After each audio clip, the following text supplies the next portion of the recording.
लोकसभा, विधानसभा आणि स्थानिक स्वराज्य संस्थांच्या निवडणुकांच्या पार्श्वभूमीवर अनेक नेते महायुतीकडे वळाल्याचं पाहायला मिळालं होतं. अशातच आता पुन्हा एकदा शिवसेनेच्या कथित ऑपरेशन टायगरची चर्चा रंगू लागली आहे. याला कारण आहे ठाकरे गटाचे खासदार संजय दिना पाटील आणि उपमुख्यमंत्री एकनाथ शिंदे यांनी एकाच गाडीतून केलेला प्रवास. आणि याच कारणामुळे राजकीय वर्तुळामध्ये मोठी खळबळ उडाली आहे.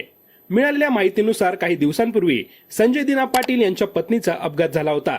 त्यांच्यावर मुंबईतील फोर्टिस रुग्णालयात उपचार सुरू आहेत. त्यांच्याच प्रकृतीची विचारपूस करण्यासाठी उपमुख्यमंत्री एकनाथ शिंदे स्वतः रुग्णालयात गेले होते. यावेळी त्यांनी संजय दिना पाटील यांच्या कुटुंबियांची भेट घेतली आणि तब्येतीची माहिती जाणून घेतली. मात्र खरी चर्चा त्यानंतर सुरू झाली.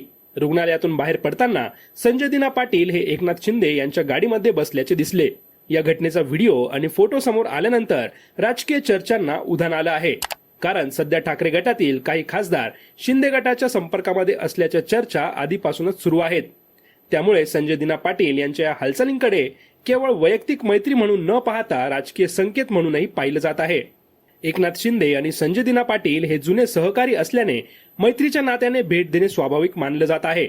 मात्र महाराष्ट्राच्या सध्या राजकीय परिस्थितीमध्ये अशा छोट्या हालचालींनाही मोठे राजकीय अर्थ लावले जातात. त्यामुळे ऑपरेशन टायगर पुन्हा सक्रिय झाले का? ठाकरे गटामध्ये आणखी गळती होणार का? याबाबत चर्चांना पुन्हा वेग आला आहे.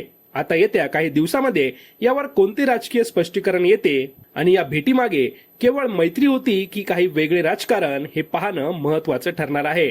तुम्हाला याबद्दल काय वाटतं? ऑपरेशन टायगर पुन्हा सक्रिय होऊन ठाकरे गटाचे खासदार एकनाथ शिंदेकडे जाणार की ते उद्धव ठाकरे यांनाच साथ देणार? तुमचं मत कमेंटमध्ये नक्की सांगा.